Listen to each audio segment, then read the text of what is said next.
इमली की चटनी। नहीं नहीं, मैंने आप लोगों को ये सिखाना कि इमली चटनी कैसे बनाते हैं।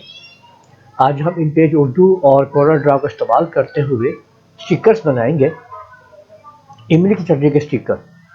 तो सबसे पहले देखें, अब हम लोग कोरल ड्रा और इन पेज को कैसे ओपन करेंगे, ये आप लोगों ने देखना है। तो सबसे पहले आप लोगों ने करना ये है कि हम अपना कोरल ड्रा ओपन करेंगे और इन पेज ओपन करेंगे। तो अगर आप लोग ये याद रखें कि जब आप लोगों ने काम करना होता है इन पेज और कोरल ड्रा के अंदर, तो आप लोगों ने करना ये होता है कि आप सबसे पहले इन पेज को ओपन करते हैं। आप लोगों ने अब आप लोग देख सकते हैं कि इन पेज उर्दू ओपन यहाँ पे आप लोगों ने फाइल के ऊपर आके एक नया पेज और एक अदर ऐसे टेक्स्ट बॉक्स ड्रा कर लेना है। ये आप लोगों के सामने आ चुका है, की प्रेस कर रहा हूँ मैं। यहाँ पे आप लोगों ने हमने उर्दू में टाइप करना है इमली की चटनी। अच्छा देखिए, हो ये रहा है कि जब आप लोग कुछ भी टाइप करते हैं, इन पेज में आते हैं, तो ऑटोमेटिकली जो आपका कीबोर्ड है वो उर्दू में शिफ्ट हो चुका होता है। तो मैंने जब ए प्रेस किया है तो अलिफ आ गया है, एम से मीम, लाम से, यानी कि आप लोगों ने एम से जो है एन का ये जो आप और एल से लाम है, पे आप लोगों ने आई जब प्रेस करूंगा तो छोटी ही आ जाए और एक इमली ऐसे और इसी तरह से के की दबाया मैंने कीबोर्ड की प्रेस कर रहा हूँ, आई प्रेस किया है कि यहाँ पे आप लोगों ने उर्दू में टाइप करना है। ए जो है वो शिफ्ट के साथ में जब सी दबाऊंगा, अच्छा देखिए हो ये रहा है खाली सी दबाऊंगा आप लोग कुछ भी टाइप, और एल से लाम है और आई जब प्रेस करूंगा तो छोटी ही आ जाएगा।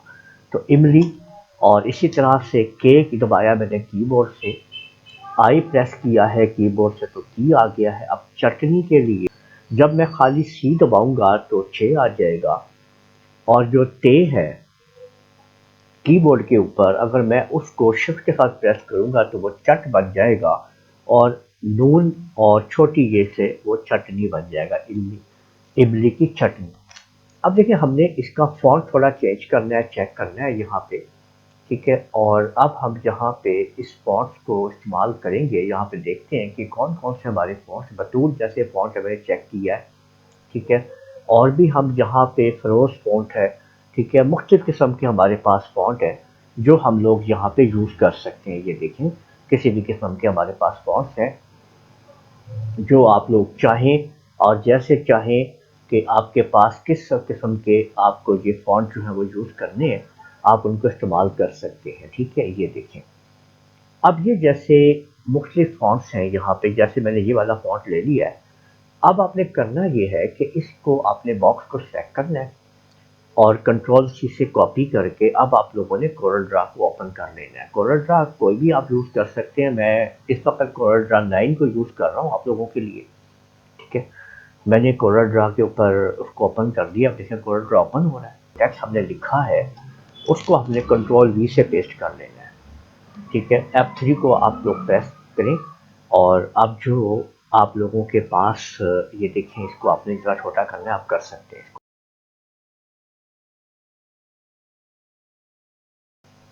यहाँ पे मैंने इसका एक साइज बनाना है, तो एक मैं रेक्टेंगल यहाँ पे ड्रा करूँगा। ये रेक्टेंगल मैं ड्रा कर रहा हूँ, ये आपके सामने इंचेस के अंदर, इसको मैं 2.5 इसकी मैं चौड़ाई दे रहा हूँ, और जबकि मैं इसकी लंबाई जो है वो 1 दे रहा हूँ। ये देखिए, ये लंबाई चौड़ाई आ चुकी है। अब इसके अंदर मुझे इस चीज़ को फिक्स करना है, इसके अंदर देखें, इसको फिक्स करना है मुझे, इसके अंदर रखना है इसको, ठीक है। इसी तरह से इसकी मैं थोड़ी जो है वो, और अब यहाँ पे देखिए अगर मैं शिफ्ट F2 प्रेस करूँगा तो आप लोग देखेंगे कि ये जो मैंने लिखा है वो इसके अंदर आ चुका है। F3 से अब हम इसका जूम आउट कर लेते हैं, ये देखें, और लिखाई को अब मैं इसके अंदर एडजस्ट करूँगा, ठीक है। ये देखें, ये लिखाई को मैं इसके अंदर एडजस्ट करूँगा, ये आप देखिएगा अभी आप, ठीक है। अब इसको मैं थोड़ा सा सेटिंग करता हूँ इसकी, मैं देखें, इसकी मैंने कंट्रोल सी से कॉपी की है और F12 दबा के आपने ये जो सेंटर वाले सिस्टम इसको ले लेना है, behind text scale with image को प्रेस करें, और ये जो आपके पास पॉइंट्स हैं इसको देखें मैंने 5 कर दिया। आप देख सकते हैं कि ये इस तरह से हो चुका है। अब मैंने जो कॉपी की थी उसको मैंने कंट्रोल वी से पेस्ट कर दिया है और इसका कलर मैंने लेफ्ट और राइट से इसको मैंने इस तरीके से इसको एडजस्ट कर दिया है। ठीक है, F12 दबा के अब मैं इसको थोड़ा और ऊपर ला रहा हूँ, ये देख सकते हैं आप F12 दबा के। ठीक है, तो जैसे ही मैं इसको ऊपर की तरफ करूँगा तो आप लोग देखेंगे कि ये इस तरीके से इसके ऊपर का जो हाईलाइट है वो कम होना शुरू हो जाएगा। ये देखिए, अब मैं दोबारा पेस्ट करता हूँ तो आप देख सकते हैं किस तरीके से इसके अंदर एडजस्टमेंट हो गई है। ठीक है, ये आप देख सकते हैं, ये अब हमने इस तरह से लिख लिया है कि ये आपके सामने आ चुका है। अब इसकी मुझे मुख्तलिफ कॉपीज चाहिए, लेकिन मुझे चाहिए कि जितना हिस्सा आप लोगों का प्रिंटेबल में आएगा। तो इसके लिए अब हम ये करेंगे, शिफ्ट F4 का बटन प्रेस करते हैं और व्यू मेन्यू में आते हैं। यहाँ पे इस्तेमाल करना है ये आपका प्रिंटेबल एरिया। अब ये देखें कि ये प्रिंटेबल एरिया में हम आ चुके हैं। ठीक है, अब हमने अपनी इसको अब हम इस्तेमाल करेंगे, इधर ले जाएंगे इसको। अब इसके मुताबिक कहाँ पे हमें इसको एडजस्ट करना है, ये देखें यहाँ पे मैंने, और इसकी अब मैंने निकाल ली है। ये देख सकते हैं आप लोग के 2 कापियाँ और कंट्रोल R से 3 कापियाँ। इन तीनों को मैंने सिलेक्ट किया, कंट्रोल का बटन दबा के मैं नीचे की तरफ ला रहा हूँ यहाँ पे और राइट क्लिक किया और कंट्रोल R से आप लोग देख सकते हैं कि इस तरीके से अब हम ताकि पेज के ऊपर आपकी ये प्रॉपर आ सके। अब आप लोगों ने कंट्रोल पी को आप लोग देखेंगे तो ये नो इशू आप लोगों को नज़र आ रहा है। आपने प्रिंट प्रीव्यू के अंदर आप इसको चेक कर सकते हैं और जैसे ही आप इसको प्रिंट करेंगे तो आपके ये स्टिकर्स प्रिंट हो जाएंगे। तो उम्मीद है आप लोगों को ये वीडियो पसंद आई होगी। इस वीडियो को आप लोग लाइक कीजिए, शेयर कीजिए, कमेंट करना ना भूलिएगा।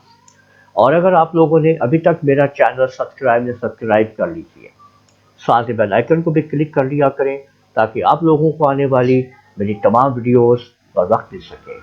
इजाज़त दीजिएगा, अल्लाह हाफिज़।